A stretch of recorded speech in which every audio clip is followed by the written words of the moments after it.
Hi everyone. My name is Jerry Wise, and I want to talk to you today about narcissistic parents and when they use you as their therapist, particularly when we were growing up, but then often that extends into adulthood as well. I've been working with clients and folks for 45 years now to help them get their family of origin out of them so that they can become their true selves. First of all, narcissistic parents have problems with boundaries.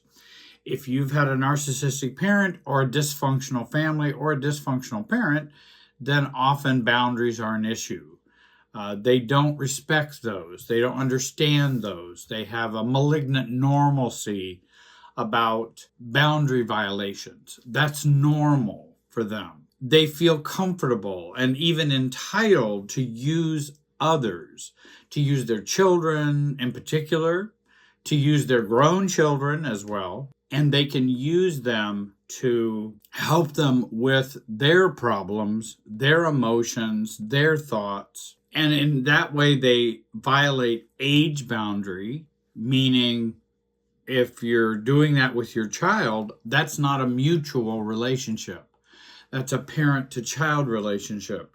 And if you're using them to support you, make you feel better, help you deal with your dependency needs and not feeling lonely, that would be a dependency need, feeling very lonely. And then I'm going to use my children to fix that dependency need. Then those are boundary violations. And you're using your kids to therapize your problems. They also will violate relationship boundaries, such as marriage versus the children. The marriage is for the adults. The children are not supposed to be in there fixing, changing, or, quote, supporting the marriage. That's for the adults and parents to do. And then, of course, there's intergenerational boundaries, which I just mentioned. I think marriage, if you have a marriage and children are asked to intervene in that, such as a parent will confide in a child about the other parent. That's an intergenerational boundary violation. It's also a relationship violation of boundaries. And then the kid and the child thinks that's normal. I guess that's what we do. And then they end up finding themselves, when they have children, often doing similar things. Or they take the opposite or polarized role, which is, I will never, ever discuss anything about our relationship in terms of a marriage with my children. Either extreme is not a healthy position to be in. But again, the narcissistic parent tends to violate it with intergenerational boundary violations. The narcissistic parent wants support, agreement, and triangulates with their children. That's a part of their MO. They will vomit their needs and problems, and they will role reversal on your growing up and into adulthood. They do the role reversals. Well, now you should be here to take care of me, even though it's their job to take care of you. They create one-sided relationships. You support and listen to me, hear me cry, hear me complain about your dad or your mother, and give me advice about what I should do. But I'm not going to reciprocate with you. And then when you have a problem to share with them, they just change the subject. And that's very common. And I remember situations in which a narcissist would ask me, well, Jerry, how are you doing? I started to answer, couldn't even get a full sentence out, and they start talking about them. It's like, why did you even ask the question? Because again, it's more of a narcissistic trait to do that. So let me give you some self-differentiation tips. And then at the end of the video, I'm going to talk about how you can really get some deeper help with these things.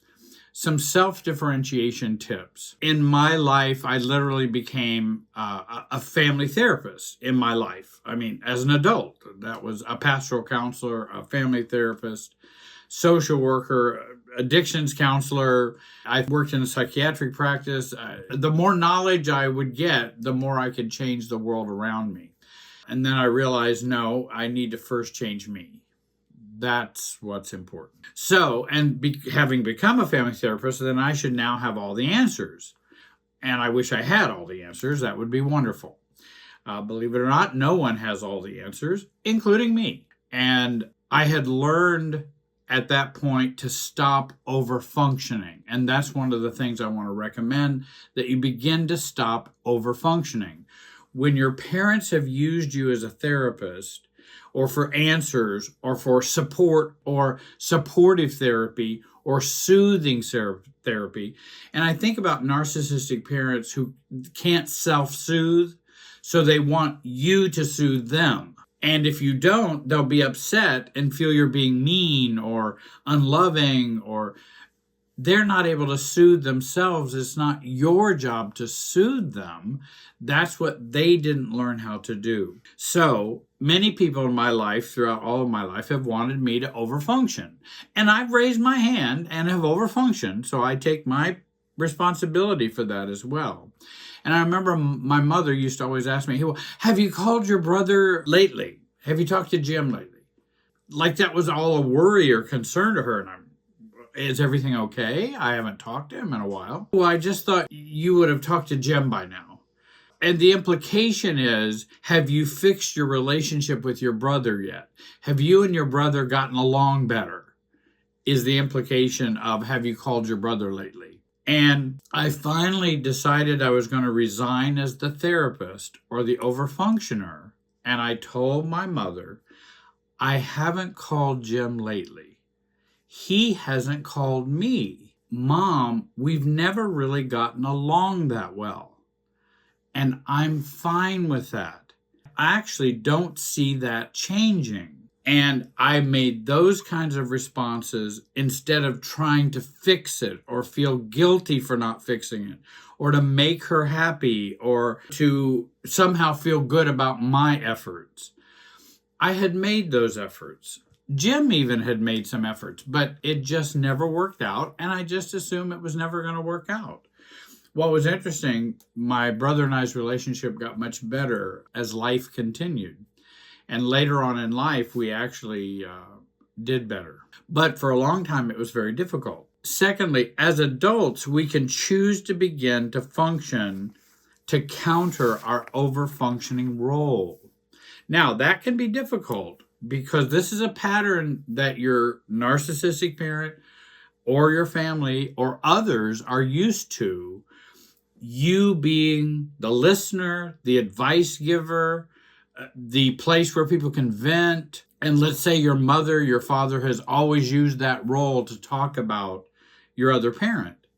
And that's what you commonly do. So when mom calls, and I'll use mom, but it could be dad, mom. When mom calls, then you know you're going to have some discussion about what dad did, what he didn't do, how she's unhappy with that, how that's a problem, how you should be on my side, and and that's just normal for the phone call. Many of us get in that situation, and we don't like that. We don't like being in that situation. I don't even want to talk about other people's marriage problems. And do you know, as having been a marriage and family therapist, when people come to me with their problems, I can certainly empathize or say, I'm so sorry to hear that. That must be awful. You probably should go and talk to someone about that. Not just vent to me about that, because I'm not your therapist. I can't fix it for you. I don't mind, empathizing with you, but you really need to talk to someone else. And your mother, your parent has always used you for this role. How do we stop that? And that's what's difficult, because it's going to be a real challenge to the relationship. What we want to do is start small. First of all, you could say, well, maybe you and dad, and start to say these kinds of words. You can continue listening to them for another many conversations if you want, but start to say, maybe you and dad should talk to someone. Oh, well, your dad doesn't believe in therapy, so that would never work. Well, whether it would work or not, I still think that would be the advice I would give you. And maybe, mom, even if dad won't go, I suggest you might go and talk to someone. And they will, of course, say, well, I am talking to someone. You. I understand that you are. Then I begin to explain a little more about me. I know I've often talked with you about Dad, but I prefer to talk about us rather than Dad when we talk. And again, that's going to be a change. People are not going to like that. But what we want to stay stuck on that, be a broken record on that, and keep repeating it. And of course, if they don't respect those boundaries, then you're going to have to set some boundaries. And then I have a number of videos where you can take a look at that. Lastly, I want to talk about a program that I have listed below, which will help you to learn to do that. It's called Road to Self. Take a look at that program. Click on that link, and I think you'll find my 45 years of experience I've brought to this program. And I really believe it can help you and support you in making these changes for you to truly be your true self. If you still struggle or have difficulties, we have coaching available for you. You can meet with me, you can meet with my associates, and we can help you with that, with those changes. Please subscribe, comment, and like this video. I want to thank you for joining me today. Have a great day and be wise.